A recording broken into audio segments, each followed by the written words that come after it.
So now we are getting to interesting part, and it's called, I would say, like why people may acquire pneumonias and infections of different kinds. You see, we live in the world of bacteria. For example, in our intestine there are about 2.5 kilos of bacteria, and without them our life would not be possible.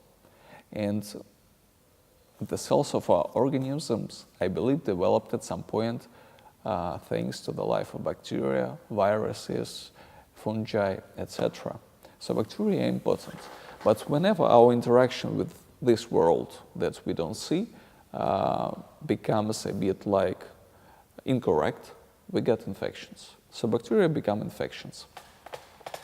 One important thing is like developments of human habits. For example, the fire, like it's been known for 350,000 years, the fire itself, yeah, and we used it mainly to make like our environment warm. We have never used it like in preparing food. Did you know that? Yeah. No, I wasn't aware of that. I had read something about how the preparation of food has, using fire and cooking, essentially allowed our brains to grow much larger. I remember an author from my university wrote that. However, I wasn't aware that for the longest time, fire was just a tool for warming our habitats. Yeah, but most of the time it was just for warming, and it's only about I didn't know that. 10 or 15,000 years ago that we started it to use for cooking, you know, and it actually possibly changed our interaction with bacteria, and I'll explain my point. You see, when you melt a fat, animal fat, it could serve as a potential mechanism of ingesting bacteria, so it become infected. For example, our oral cavity is like full of bacteria of different kinds. Between meals, the level of bacteria it grows.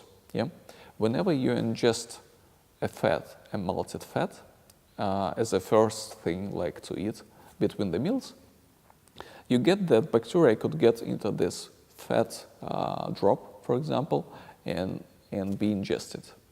In our stomach, you have a very chloridic environment. Many bacteria just got killed. It's like immune barrier, if you want, but fat are not metabolized, are not digested in the stomach.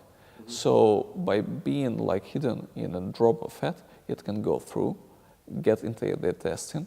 There it will just get out of this droplet and will get into blood. And it will follow the direction where it's best like to survive. And lungs, for example, pneumonia for bacteria is the best place. So I would say that it's not natural for bacteria to live like in our lungs or in our kidneys, anywhere.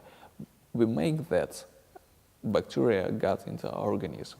So what would be advice? Before any meal, it's advisable to drink like a glass of water. So you wash out your like oral cavity of the main bacteria. They go into the stomach and they will die off. You know. Yeah, that's really interesting. I wasn't aware that that could happen with the bacteria hiding in the fat droplets. Yeah, it's a potential, you know, because when you ask a doctor, what's the reason I got pneumonia, they would have many different answers, but you will never hear this answer. I disagree that bacteria just go from our mouth like through bronchi, like, you know, like an army. I think there is another mechanism that we don't see. Yeah, and this is potential one. That's very interesting. Yeah, yeah. When I learned this, I was a bit shocked. But it explains many things. For example, pneumonia, you find people that they have pneumonia all over the year, irrespective, like it doesn't matter what temperature it's outside, is it cold, is it warm, people have pneumonia. So they don't depend on the temperature outside. Yeah, it doesn't relate to cold. That's what I mean. Okay, and this is a result of them just allowing bacteria to get into their intestine and then somehow, potentially, eventually to their lungs? Yeah, or wherever they feel comfortable. Yeah. Wow, and that can really be prevented just by drinking water before the meal. Yeah, or eating something that doesn't relate to fat. Yeah. Huh.